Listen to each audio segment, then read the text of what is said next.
The impact of Evergrande has created financial disasters to spread faster and more forcefully than Beijing's financial governors expected, putting pressure on them to move quickly to stop the contagion. But they cannot rescue Evergrande's creditors without also undermining their fight against bad debt. Policymakers in Beijing are in a tough position on what to do about Evergrande, the Chinese property developer whose slow breakdown has pierced the markets. Evergrande is the most indebted property developer in the world.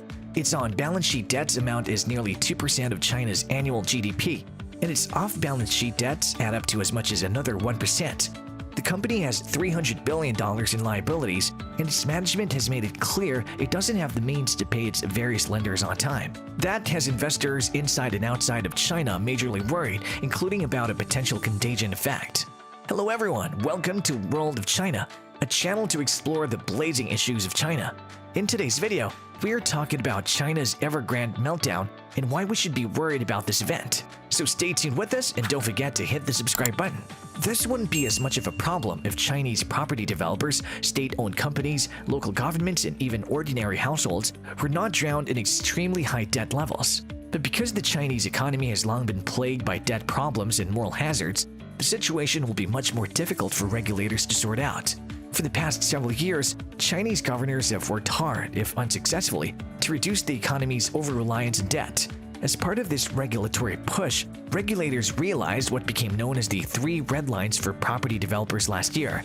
These consist of hard limits on a company's debt-to-asset ratio, its debt-to-equity ratio, and its cash-to-short-term debt ratio. The 3 red lines almost instantly began to affect the operations of highly indebted developers.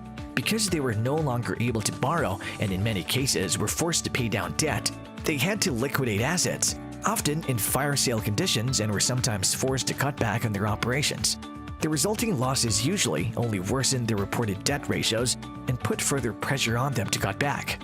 Although Evergrande is the most visible of these large property developers and perhaps suffers from a greater financial crisis than any other, the impact of the 3 red lines on Chinese property developers has not been limited to Evergrande. Evergrande currently holds the dubious title of the world's most indebted real estate developer. Founded in 1996 by Hui Ka-yan, it has turned into one of the biggest firms in China and has in the process made Hui the 53rd richest person on Forbes Billionaires 2021 list and the 10th wealthiest on its China's Rich List 2020. The company currently has 1,300 real estate projects in 280 cities in China, according to its website. It is also involved in electric vehicle production, property management, film and TV production, theme park construction, life insurance, healthcare, football, and food and baby products. This real estate firm is in serious trouble. It failed to make interest payments to at least 2 of its largest bank creditors.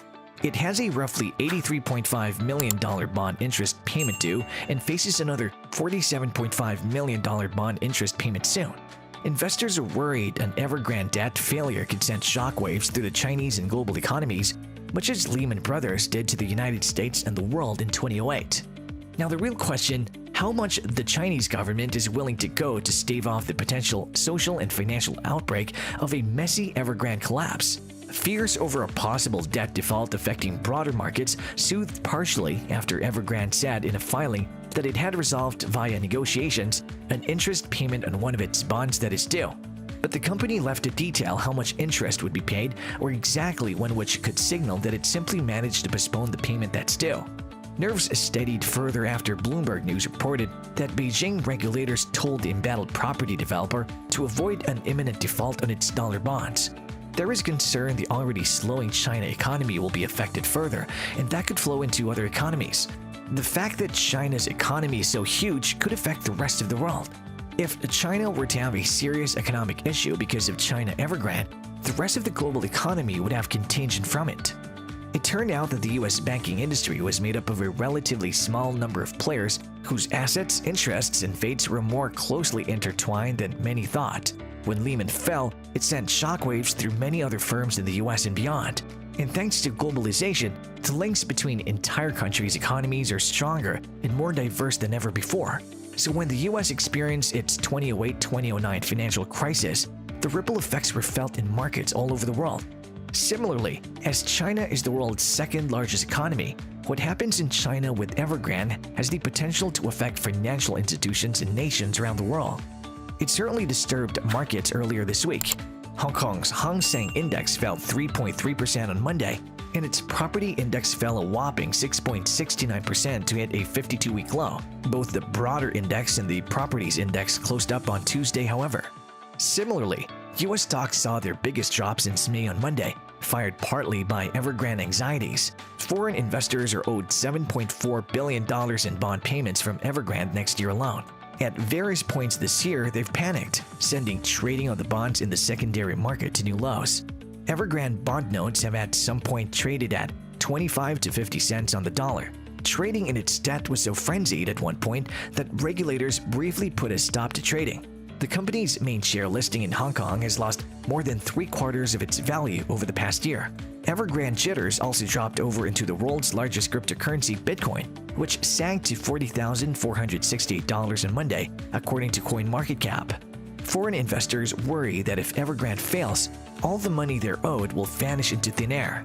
The authorities in Beijing have indicated that they're no longer willing to bail out foreign and domestic bondholders. In any bankruptcy circumstance, they would be low on the list of creditors to get any of the Chinese company's assets.